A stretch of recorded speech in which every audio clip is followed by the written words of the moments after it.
Assalamualaikum warahmatullahi wabarakatuh. Masih bersama saya Wiyandi Rohman dalam acara podcast Lorong. Oke, pagi ini saya bersama salah satu guru favorit yang ada di SMA N1 Gondang.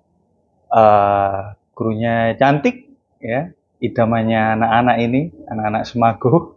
Ya, guru BK. Beliau ngajar di sini menjadi guru BK ya. Nama beliau adalah Vira. Bu Vira, iya. Jadi gini Bu Vira, kabarnya gimana Bu? Alhamdulillah saya baik. Oke, alhamdulillah. Oke, sehat. Ini mau nyoba tes ini mic yang baru ini Bu ya, Iya. untuk di syuting. Jadi selama Bu Vira di sini sebagai guru BK ya Bu ya. Guru BK itu kerjanya ngapain aja sih Bu? Kerjanya ngapain aja ya Pak Wi ya? Ya. Kita sharing-sharing ya Pak Wi. Soalnya saya dulu mulai dari awal kuliah itu ditanyain teman-teman, Ya, kok ya. ada kuliah jurusan BK itu? Padahal kan yang kita tahu BK di sekolah kita kan kayak nggak ya gitu-gitu aja Ya. loh, nggak ngapain. Emangnya ada yang dipelajari. Nah, yang pertama itu kita harus tahu perkembangan peserta didik. Jadi usia-usia anak segitu itu kita harus tahu perkembangannya apa saja. Kalau misalkan ada anak nggak sesuai dengan masa perkembangannya, nah itu perlu kita gali. Jadi Bu ya, istilahnya mengetahui karakternya bagaimana, Iya. sifatnya bagaimana, Iya. terus caranya mengatasi solusinya seperti apa gitu Iya, ya. Ini anaknya awalnya misalnya kurang baik jadi baik gitu Bu ya. Tugasnya seperti itu Bu ya. Iya, diusahakan mengarahnya ke situ. Oh, iya.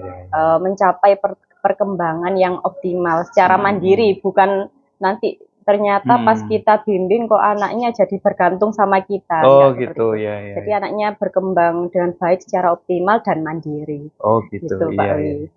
Gimana jawabannya pemirsa? Luar biasa ya. Jadi Bu Vira ini tadi penjelasannya, biasanya banyak yang tanya, guru BK itu tugasnya ngapain sih? Gitu. Ternyata tugasnya itu ya membimbing anak-anak supaya mandiri gitu. Itu hanya salah satu. Hanya salah satu. Oke, hanya jadi salah satu. banyak ya, banyak iklan yang lewat ya. Oke, betul apa Bu? Nyoba mic. Nggih, latihan nggih. Terus pertanyaan selanjutnya Bu Vira.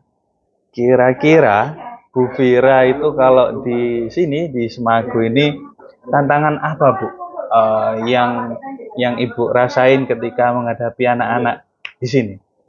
Tantangan yang paling saya rasakan, dirasakan itu mereka ini Pak Wi, soal kalau misalkan mau ke perguruan tinggi itu kan kita harus mempertimbangkan sekolah kita berada di daerah mana, enggak di daerah kota yang emang cenderung keluar dari keluarga yang melek pendidikan. Oh iya. Gitu. Jadi di sini tuh yang pertama itu sekolah itu menjadi pertimbangan untuk diterimanya di perguruan tinggi, dan mereka itu pilihannya tinggi Pak Wi.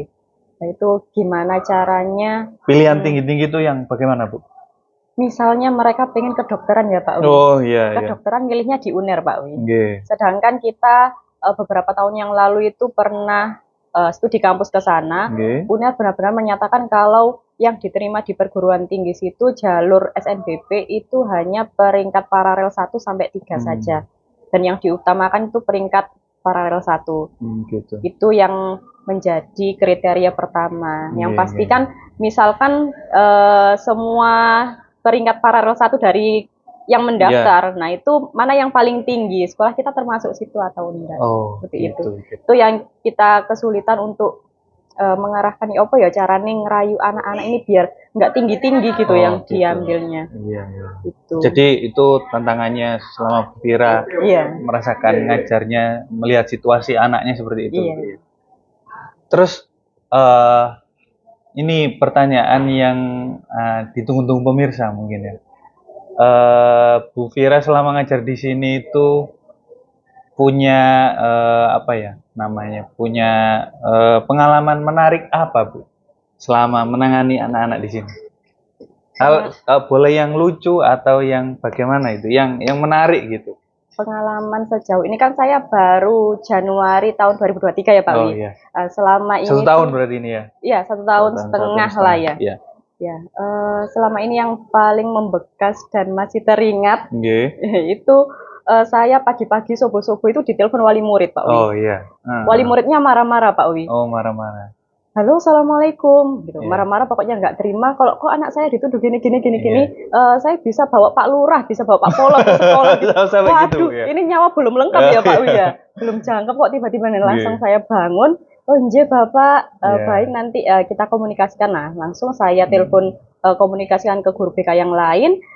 Paginya di hari itu juga kita home visit ke rumahnya. Oh gitu. Itu masalahnya memang sebelumnya sudah ada masalah gitu ya? Iya, sebelumnya ada masalah. Terus orang tuanya pagi-pagi nelpon? Iya, terjadi kesalahpahaman gitu lah Pak Wi. Gitu.